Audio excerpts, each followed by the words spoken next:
The Photograph by Sefi Atta, read by Damien Lynch. In today's world, there are photographs everywhere. Web pages on the internet, magazines full of fashion and film stars, newspapers full of photos of war and sport, places and people from other lands. They say a picture is worth 1,000 words. And maybe it is. But what is the picture telling us? Sometimes we only see what we want to see.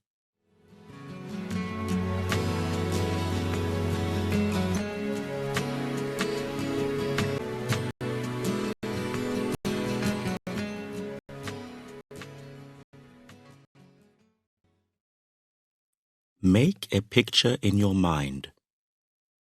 A girl with thin cheeks and tired eyes.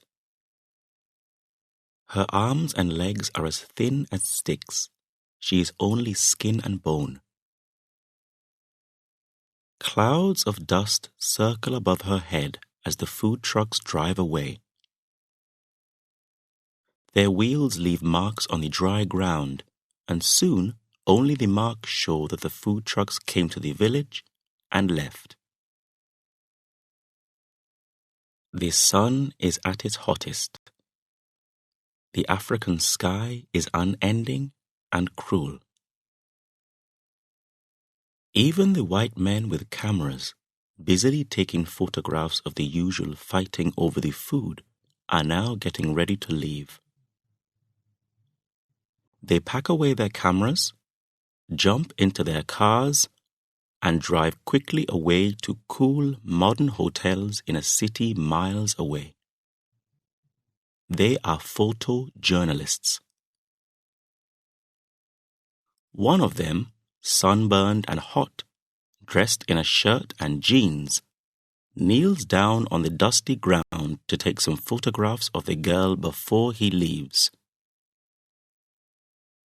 In the pocket of his shirt is a protein bar, soft from the sun, uneaten, untouched, forgotten.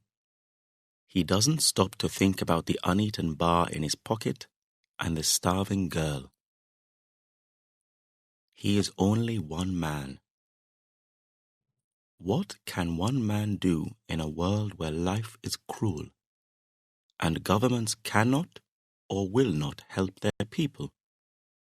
And who wants to stay in a place like this, with its dirt and its terrible smells, if they can drive away from it?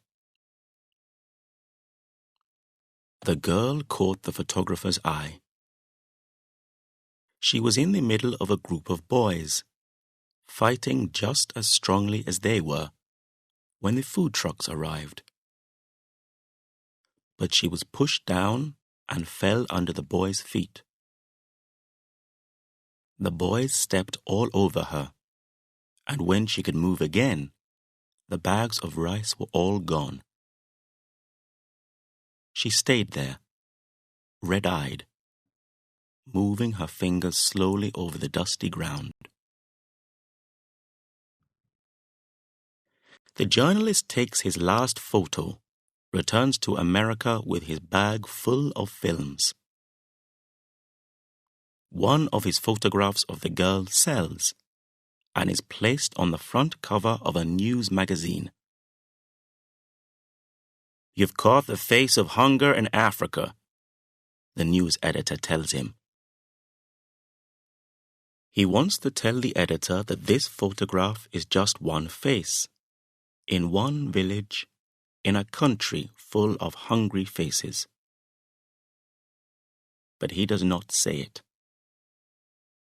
The photograph is good for him.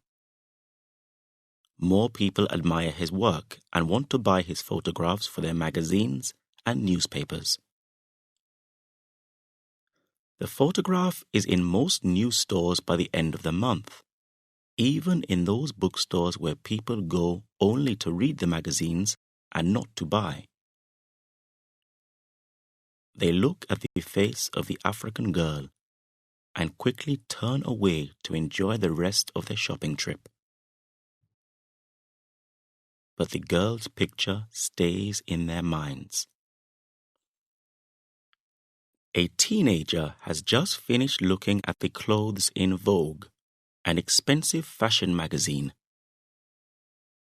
She sees the photograph under the heading Starving Africa. Her parents are from Africa. She herself was born and schooled in America, watching American TV, American films, and has never traveled out of America. She is uncomfortable with photographs like these. She remembers her classmates in school who joke about starving Africans. She isn't African in that kind of way, but she isn't truly American either.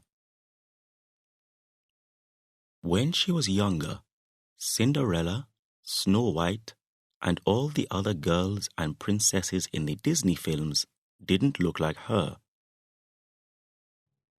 When she was older and became interested in fashion, the models on the magazine covers didn't look like her either. Then the magazines found out that Africa had beautiful women. A Nigerian model is in the latest copy of Vogue, dressed in blue and thin, so thin. The teenager feels the fat at the top of her legs. She wants to be thin like the model. She wants to wear jeans that are like a second skin. She wants a photograph of herself with cool, unsmiling eyes like the Nigerian model. She is careful about what she eats, and if she eats too much, she puts her finger down her throat to make herself sick. Why does our world have people who starve and people who decide to starve themselves? It doesn't matter why. The hunger inside this teenager is real. So she stares at the girl in the photograph, does not think about the dry, dusty, hungry land behind her, and admires her cheekbones.